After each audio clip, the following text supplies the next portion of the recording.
Yeah, and he worshipped here in Fort Pierce. I can tell you before we talk about that, we want to show you some live pictures here because the sheriff, St. Lucie County Sheriff, is about to talk to the media, or talking to the media as we speak. It was shortly before 10 o'clock where the FBI Evidence Response Team arrived here at this apartment, finally able to go inside and retrieve any evidence likely found inside apartment 107. That is the apartment where Omar Mateen lived. It is from here we believe that he drove to Orlando and shot all those people. As you mentioned, Lori, we did talk to members of his mosque. We talked to his imam.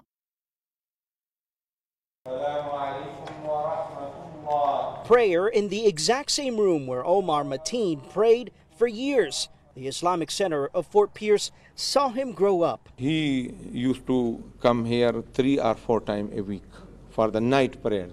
Imam Saeed Rahman recalls maybe seeing Mateen this past Friday, days ago. Typically, he says he would come here with his 4-year-old son. He will go straight to that corner and he will be praying and his son will be playing around him. Mateen described as a loner with no friends at the mosque. His imam is stunned to hear what happened. Is this surprising to hear?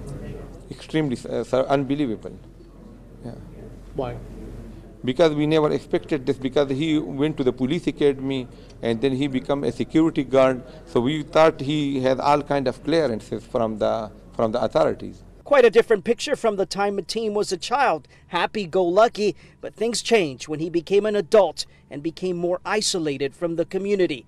The imam tries to make sense of it all. It might be some psychological problem or some anger or some interaction with somebody, because if this is his mosque, so we never promoted any kind of extremism, or he might be radicalized by the internet. A sad day for this Islamic community because he says his religion, a religion which is based on peace, once again is at the center of a horrific crime. Our religion so much emphasized on peace that our greeting is salam. Salam means peace. We are all devastated by this because we have to live a life here. This is our country, and then these kind of episodes make the thing very hard for us.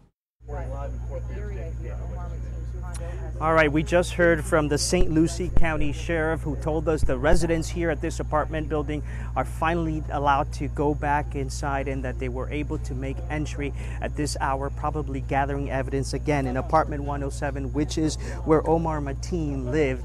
Of course, they're going to be looking carefully at what they are able to find inside, and that's sort of going to give them a picture of what this man was thinking. Again, this is the last spot he was known to have been in before he drove to Orlando. One of the things that the imam also talked about was the fear of backlash now that this has happened. And one thing we did ask, because remember, Mateen was known to the FBI. He had run-ins with them twice, and we asked him, had the FBI ever contacted you to figure out whether there was something wrong with this man? He said never, and he was obviously surprised by what had happened. For now, reporting live in Fort Pierce, Hatzovella, Local 10 News.